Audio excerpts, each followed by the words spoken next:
mau gue adut Kristo. Nah kenapa? Ke lu nggak yang kok ada opsi nggak? Ada opsi nggak lu langsung? Soalnya berat banget. Oke, gue Kristo. Oke, kenapa? Coba lu langsung mau sama dia. Enggak, soalnya waktu itu Ting Ning udah keluar belum sih? Udah dong. Gue suka banget sama Ting Ning. Ya kan dia nggak ada di Ting Ning. Belum dong. Bukan, cuma maksudnya gue nonton Belum dong, Ting Ning. belum. Oh, belum. Kita pas reading. Pasar gini. Bener. Enggak, tapi gue selalu nonton film-filmnya Kristo dan gue suka. Gue udah lama follow impersonate. Bener. Cium.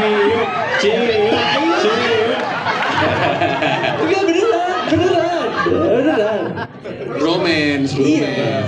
Karena memang, nah ini gue sukanya, gue merasa persahabatan antara laki-laki itu harusnya tuh seperti ini gitu.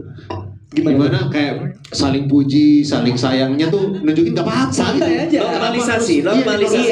Santai gitu. Kenapa harus takut gitu? Sama gue tahu soalnya kan dari awal dikasih tahu bahwa ini film drama komedi. Terus dari awal tuh emang udah dibilang, lu tenang aja Bal, lu nanti lebih banyak dramanya, semua beban komedinya adanya di Kristo. Asik tuh. Jadi tidak beban sama sekali. Karena begitu gue kayak, oh yaudah aman. Kristo aja.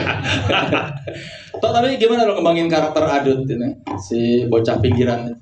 Waktu itu gue ke IKJ terus telepon. Gue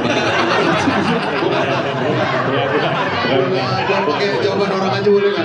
Lu sedang jongkok. Ceritain dulu jongkok. Oh, Ceritain iya. dulu Lu sedang melanggamkan juga nih. Iya, semelanggang mulia.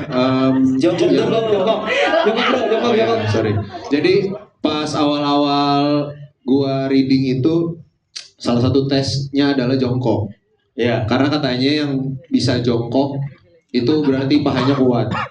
Jadi gua bukan ya? Bukan. Itu kenapa ya suruh jongkok? Oh, Karena kalau anak tongkrongan pinggiran tuh biasanya nongkrongnya jongkok. jongkok Kalau benar. lu bisa nggak tapi waktu itu? Akhirnya bisa. Dulu belum bisa. Akhirnya bisa. Iya. Sekarang masih bisa nggak? Masih ya ampun.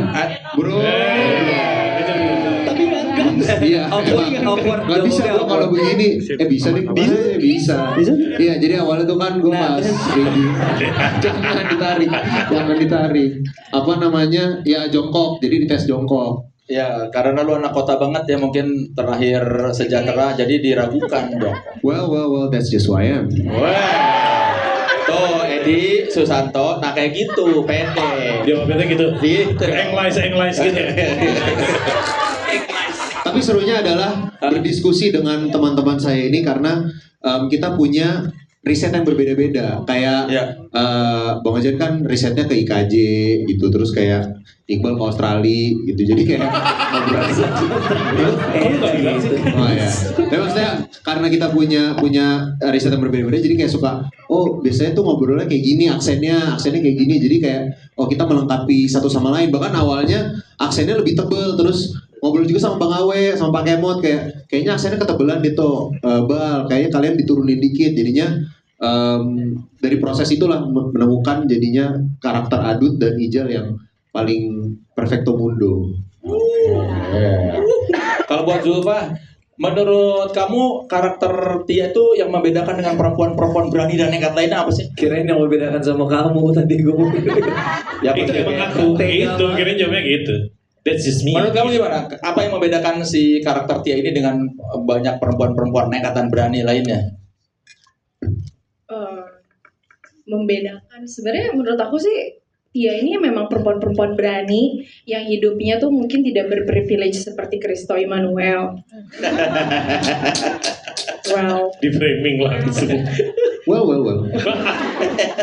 jadi gimana dia harus survive gitu sih. Jadi itu yang membentuk karakter dia tuh jadi seperti itu. Cuman yang menurut aku perempuan-perempuan nggak harus yang tidak berprivilege. Maksudnya siapapun sebagai perempuan ya menurut aku sih sama-sama aja sih. Indonesia from the top the cup. Dulu jadi kayak Miss Indonesia yang di Thailand, tau gak? Wanita tidak perlu berprivilege untuk mendapatkan apa saja. Sahabat set gitu tadi barusan. Kayak yang ada di kepala tuh nggak usah dilakuin. Tuh. Iya sih. Oke, thank you simpen aja. Zulfa. Kita simptomnya sama, kita diagnosa psikologis sama. Kenapa itu gue jelasin? Nggak ditanya Kita mau curhat juga ya kita. Kita di sini hadir buat kamu Kristo. Mau curhat apa? Kang Soleh, love Iya, you. mau curhat apa lagi? Kang Soleh ini sobat Gen Z gue BTW. Gen Z tuh. Sobat Gen Kang Soleh tuh in heart tuh Gen Z loh. Iya, bener. Serius. Wajah boomer. Hati Gen Z. Benar. Iya. Usia Gen X. Oh. Saya semua generasi. Anak Gen Alpha gitu. Yes. Buat Iqbal, lu kan main nyanyi segala macam apa produser, apa sih yang lu harapkan ketika orang pulang nonton film ini? Assalamualaikum warahmatullahi wabarakatuh. Selamat sore teman-teman. Thank you waktunya ya. Yang diharapkan Emang cuma Iqbal nih PR training kayak deh. Iya kan? Kayaknya dari udah berapa orang gak ada yang kayak selamat siang. Itu sebabnya di antara kalian dia yang paling terkenal. Oh iya juga sih Lu bener. parah toh. Kenapa lu gak ngucapin assalamualaikum? Iya parah lu. Karena gue belum kolepos tadi sama Iqbal. Belum diajarin. Tapi bisa asal kan? Gimana? Jangan di Oh, iya. ini. Sorry. Iya. Harapannya kayaknya kalau buat aku sih, aku berharap film ini itu bisa menjadi suara yang pertama-tama untuk mereka yang tidak diberikan kesempatan untuk bersuara. Lalu yang berikutnya adalah harapanku teman-teman yang udah nonton film ini nanti tanggal 27 Agustus keluar bioskop tuh bisa ngerasa film ini tuh gue banget gitu. Mereka tuh bisa sampai merasa bahwa entah dari karakter-karakternya, entah dari background kehidupannya, entah dari musiknya, entah dari latar festivalnya, entah dari persahabatannya, entah dari kenekatannya, tapi ada sebuah hal yang mereka tuh bisa ngerasa di dalam diri mereka, Pesta Copet tuh film gue banget gitu. Sehingga mungkin nanti 5, 10, 15 tahun ke depan ketika ngobrol sama ponakan-ponakan, sama anak-anaknya, dulu film apa sih favoritnya waktu muda gitu. Harapannya sih mereka bakal jawab Operasi Pesta Copet gitu. Oke, boleh tepuk tangan dulu dong.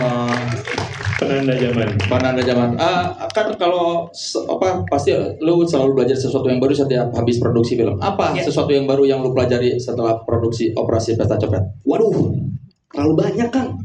Terlalu banyak yang dipelajari dari project ini gitu. Kalau dari sisi keaktorannya udah pasti belajar dari kawan-kawan ini yang luar biasa banget. Tepuk tangan dulu dong buat Kristo, Kawai, Zulfa, Bang Ojan, Mas Kiki Narendra, semuanya yang ada di film ini beneran sangat memberikan banyak sekali ilmu gitu ya dari segi keaktoran. Terus kalau dari sisi di balik layarnya sendiri, kesempatan yang diberikan sama teman-teman Imaginary itu juga luar biasa banget. Mentor-mentor saya, Ko Anas Prakasa dan juga Padi Pandika, Om James juga di sini berkolaborasi, Om Kiki Aulia Ucup. Semuanya di sini sangat-sangat, aduh ilmunya udah sangat-sangat tidak terhingga sih apa yang dipelajarin gitu. Terus juga musik, Kenmar, Om Kemon sendiri juga banyak ngobrolin musik. Teman-teman musisi yang terlibat, aduh ini semuanya udah sangat-sangat priceless sih Kang buat saya.